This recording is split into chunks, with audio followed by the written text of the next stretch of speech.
Bonjour à tous, c'est Pierre-Marie, French by Ear, Franzugo no Kikitori, mon podcast qui, j'espère, vous aide à attraper le français avec l'oreille. Avant de commencer, je voulais dire un grand merci aux personnes qui ont participé à mes rencontres sur Zoom le week-end dernier. Nous n'étions pas très nombreux, mais c'était super sympa. Pour moi, c'était la première fois que je parlais vraiment avec des gens qui écoutent mon podcast. J'ai beaucoup aimé cette expérience et donc je vais refaire de temps en temps des rencontres comme ça sur Internet.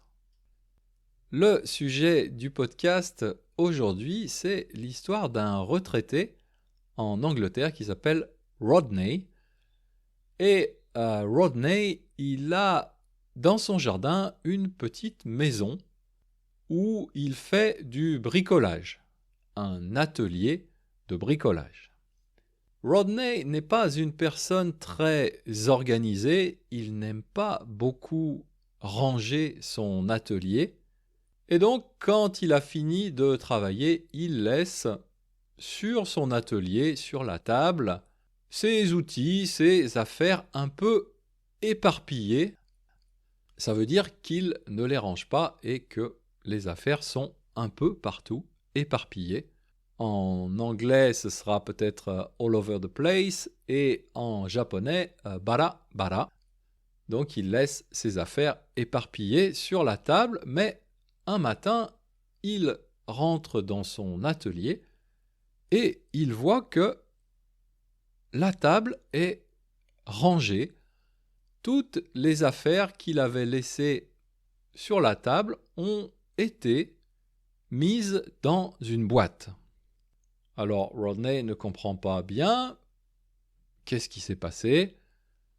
Il fait son travail de bricolage et le soir, il ne range pas ses affaires, comme d'habitude, mais le lendemain matin, quand il revient dans son atelier, eh bien, encore une fois, les affaires sont bien rangées dans une petite boîte.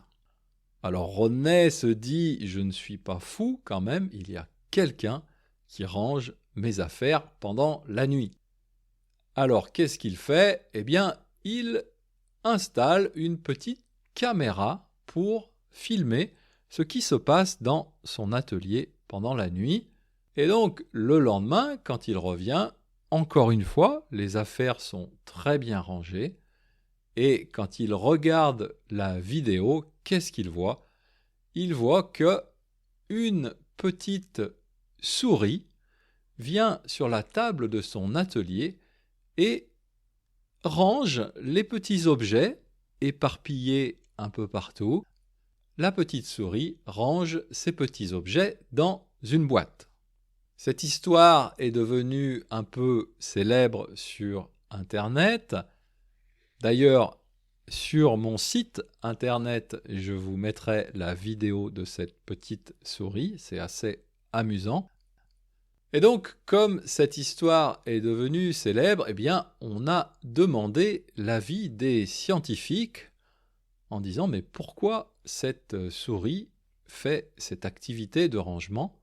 Qu'est-ce qui se passe dans la tête de cette souris ?» Et donc, un scientifique a regardé toutes les vidéos et il a dit « Cette activité de rangement n'est pas nécessaire pour la souris. Ce n'est pas une activité qui est nécessaire pour la vie de la souris.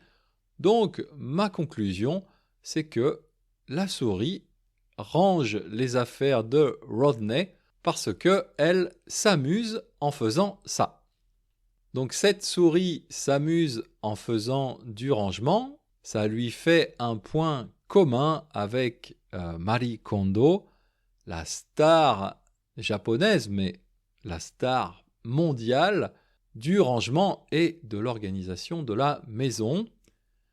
Mais si vous êtes comme moi, et je sais que beaucoup de gens sont comme moi, vous n'aimez pas tellement faire du rangement. Faire du rangement, en tout cas pour moi, c'est vraiment ce que j'appelle une corvée. Une corvée, en français, ça veut dire une activité qu'on n'aime pas beaucoup faire, mais qu'on doit faire. Donc en général, les corvées dans la maison, qu'est-ce que c'est ?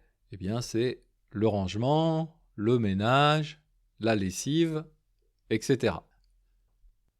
Jusqu'à cette histoire, j'étais pas spécialement intéressé par les souris.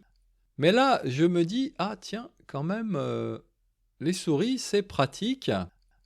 Et si je prenais une souris comme animal domestique, une ou plusieurs souris, et pendant que je dors, peut-être que ces souris feraient du rangement chez moi, et pourquoi pas aussi, je ne sais pas, la vaisselle, le ménage et toutes les autres corvées, ce serait assez sympa. Voilà, c'est tout pour aujourd'hui. J'espère que, comme la souris qui s'amuse en faisant du rangement, vous vous amusez aussi en apprenant le français. Retrouvez comme d'habitude la transcription de ce podcast sur mon site et je vous dis à bientôt. Mata Jikai.